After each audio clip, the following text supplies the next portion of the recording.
Hello friends, कैसे हैं आप। Welcome to my YouTube channel life in study. आज मैं फिर से आपके लिए लेके आई हूँ एमएचआई का सेकेंड यूनिट कार्य कारण संबंध। इसमें हम क्वेश्चन और जो इम्पोर्टेंट क्वेश्चन है उनके आंसर हम देख रहे हैं यहाँ पे। Let's see. ओके, कार्य कारण संबंध क्या है। किसी भी घटना या प्रक्रिया को समझाने में वह कैसे प्रयुक्त होता है, यानी कि कार्य कारण संबंध क्या है, पहले तो हमें ये देखना है। उसके बाद किसी भी घटना, कोई भी घटना हो रही है या फिर कोई भी प्रक्रिया हो रही है, उसको समझाने में वह कैसे प्रयुक्त होता है। Okay, let's see answer. किसी घटना के घटित होने में जो परिस्थितियां जिम्मेदार होती हैं उन्हें कारण कहा जाता है। तो कारण को हम ऐसे डिफाइन कर सकते हैं। कोई भी घटना घटित हो रही है उसके लिए जो सिचुएशंस यानी कि परिस्थितियां जिम्मेदार होती हैं उन्हें कारण कहा जाता है। हर घटना के पीछे कोई ना कोई कारण जिम्मेदार होता है, कोई ना कोई परिस्थितियां जिम्मेदार होती, सिचुएशंस होती हैं, उसके उन्हें ही कारण कहा जाता है। कार्य और कारण को हम एक सिक्के के दो पहलू भी कह सकते हैं। ऑब्वियसली अगर कोई कार्य होना होगा तो वहाँ ऑब्वियसली कारण होगा। हम कोई भी कार्य करते हैं उसके पीछे कोई ना कोई कारण होता है। हम खाना खाते हैं उसके पीछे भी कारण होता है क्योंकि हमें भूख लग रही है। दैट्स वाई कार्य और कारण को हम एक सिक्के के दो पहलू कह सकते हैं, क्योंकि बिना कारण के कोई कार्य या घटना नहीं हो सकती। और यदि कोई घटना घटित हुई है तो उसका अवश्य ही कोई ना कोई कारण होगा। हर घटना के पीछे कोई ना कोई कारण होता है।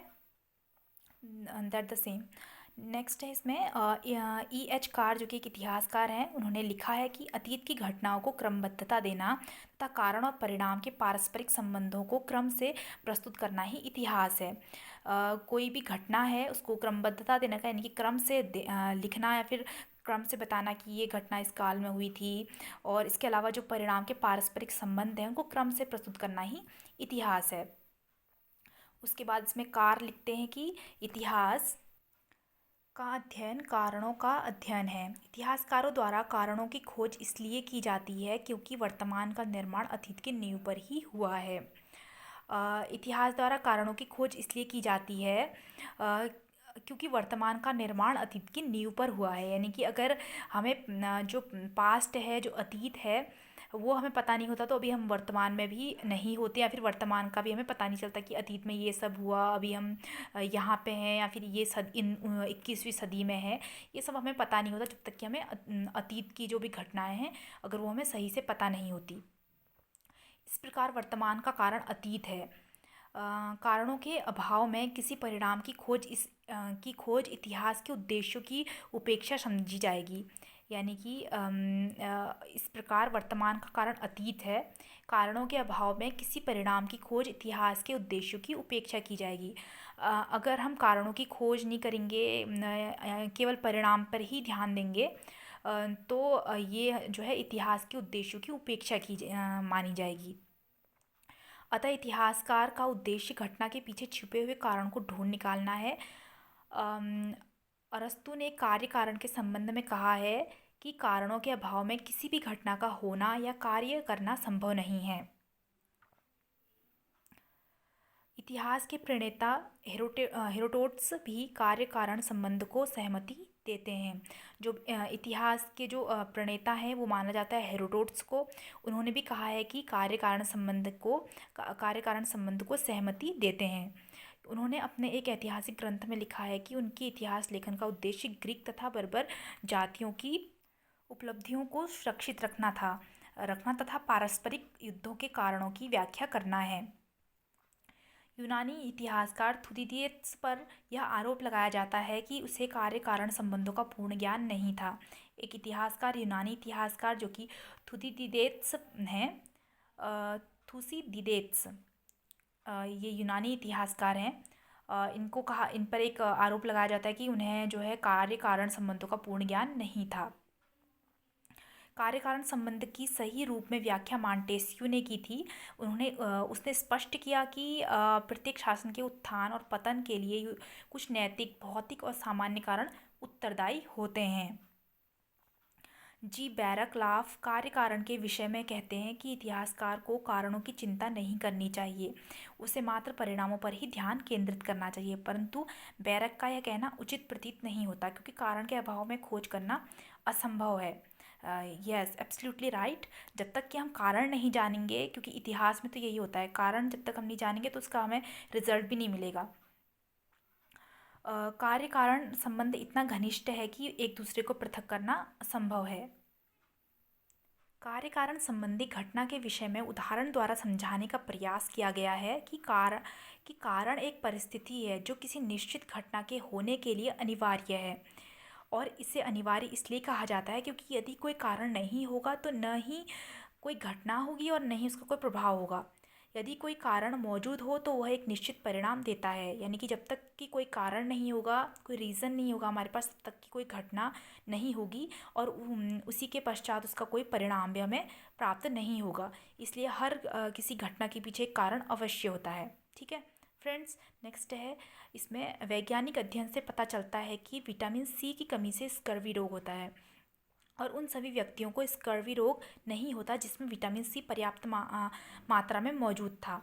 तो हम यह कह सकते हैं कि विटामिन सी की अनुपस्थिति का मतलब है स्कर्वी रोग का होना। इसमें एक एग्जाम्पल के थ्रू यह बताया गया है कि किस तरह से जो है कारण को माना जा सकता है, या फिर एक हम अन्य उदाहरण भी दे सकते हैं, जैसे यहाँ पे विटामिन सी दिया है, हम विटामिन ए या फिर विटामिन डी अन्य उदाहरण दे सकते हैं। तो यहाँ पे एक अध्ययन से पता चलता है कि विटामिन सी की कमी से स्कर्वी रोग होता है। सभी को पता है विटामिन सी की कमी से स्कर्वी रोग होता है, और अगर किसी सभी व्यक्तियों में स्कर्वी रोग नहीं होता, ये सभी में नहीं होता, किसी में भी होता है जिसमें कि विटामिन सी की कमी होती है, उसे ही यह रोग होता है। तो इसका मतलब यही है कि जिसमें विटामिन सी की कमी है उसे ही स्कर्वी रोग होगा। अब जिसमें कमी नहीं है, उसमें कमी नहीं है, जिसमें प्रॉपर मात्रा में या फिर पर्याप्त मात्रा में विटामिन सी है, उसे थोड़ा स्कर्वी रोग होगा, है ना। तो ये हम एक एग्जाम्पल दे सकते हैं यहाँ पे। इतिहासकारों द्वारा घटनाओं को सही अनुक्रम में व्यवस्थित कर देने से ही घटना की स्पष्ट जानकारी नहीं मिल जाती। यह पता नहीं चल पाता कि अमुक घटना क्यों हुई। इसका पता लगाने के लिए यह आवश्यक होता है कि इतिहासकार इस बात का पता लगाए कि वे कौन सी परिस्थितियां होती हैं जिसके कारण घटना हुई है, इसके साथ ही उस घटना का क्या प्रभाव पड़ेगा। यानी कि इतिहासकारों द्वारा जो भी घटनाएं हैं उनको केवल सही क्रम में अगर हम व्यवस्थित रूप से रख देंगे तो इससे हमें घटना की पूरी जानकारी नहीं मिलती। हमें उन घटनाओं की जो क्रम व्यवस्था है उसके साथ साथ हमें थोड़ी सी जांच और करनी पड़ेगी, ताकि हमें पता चले कि ये परिस्थितियां जो है किस कारण से हुई थी, कि ऐसी कौन सी परिस्थितियां उत्पन्न हुई थी जिससे यह घटना हुई थी।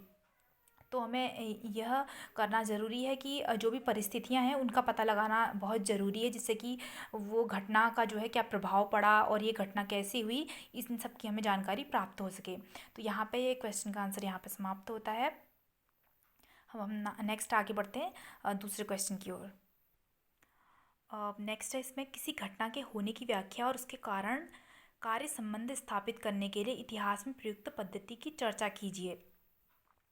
तो यहाँ पे थोड़ा सा आंसर का वे अलग है। इसमें आप चाहें तो सिंपल फॉर्मेट रख सकते हैं, या फिर जैसे लिखा है प्रस्तावना, या फिर इस तरीके से भी लिख सकते हैं। थोड़ा सा यहाँ पर चेंज किया गया है मैंने।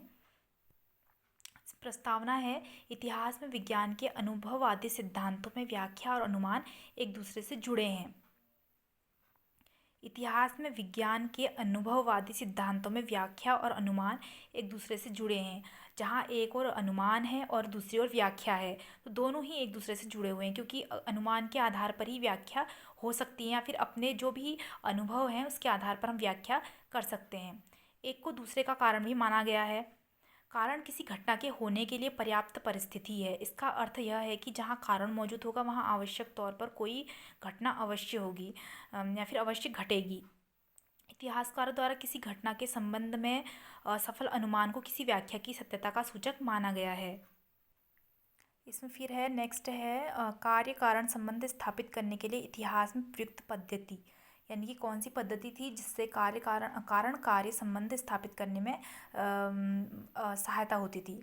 इतिहास किसी आवश्यक कारण का पता लगाने के लिए किसी घटना की लगभग वैसी ही परिस्थितियों के साथ तुलना करते हैं।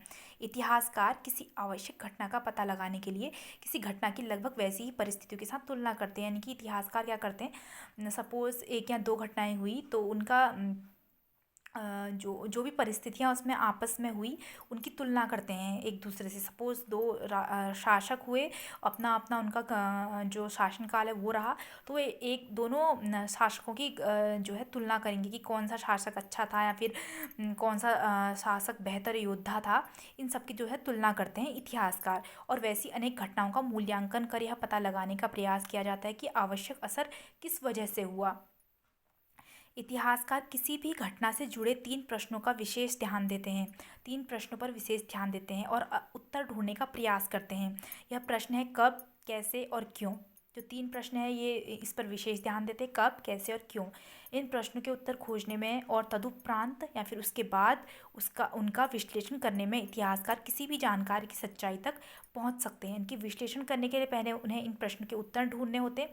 उसके बाद जो भी विश्लेषण होता है और उसके बाद विश्लेषण किया जाता है और तब जाके उस जानकारी, जो भी जानकारी है उसकी सच्चाई तक पहुंच सकते हैं। इस विषय में 2 बातें आवश्यक हैं। किसी घटना को क्रमवार तरीके से रख देने से किसी घटना की व्याख्या नहीं होती और न ही उसके प्रारंभ, मध्य और अंत से कोई घटना पूर्ण होती है। इसके लिए आवश्यक है कि किसी भी घटना की बाह्य संरचना की पहचान की जाए, जिससे किसी विशेष गतिविधि का जन्म होता है और विशेष नतीजे भी सामने आते हैं। साथ ही घटना का विस्तृत रूप में वर्णन कार्य कारण व्याख्या को नहीं बतला पाता, बल्कि इस समय उन परिस्थितियों का पता लगाया जाना आवश्यक है जिसके कारण घटना घटी। इसमें नेक्स्ट है ऐतिहासिक घटना और साधारण घटना के बीच अंतर।